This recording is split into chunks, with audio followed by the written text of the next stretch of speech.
La parada de autobús te deja aquí, ¿vale? Entonces lo único que hay que hacer es continuar más hacia adelante, hacer la rotonda y girar a la izquierda.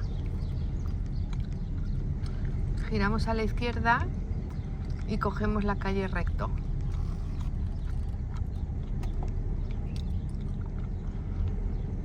Estamos en la calle Ronda Narciso de Monturiol, donde nos va a traer el GPS.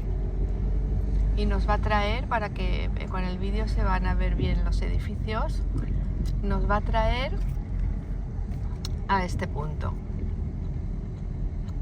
A este punto donde... Una vez atravesemos peatonalmente la barrera, estamos en la zona del parking privado. Y lo único que tenemos que hacer es buscar el edificio, que ahora os indico cómo se llega. Tenemos que ir al fondo.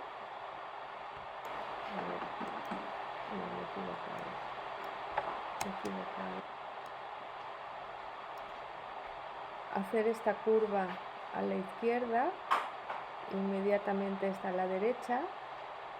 Veremos que está el restaurante Meco ahí al fondo. Y aquí a la derecha la entrada al edificio. Hay portería, se puede preguntar, pero es el pasillo de la izquierda al fondo.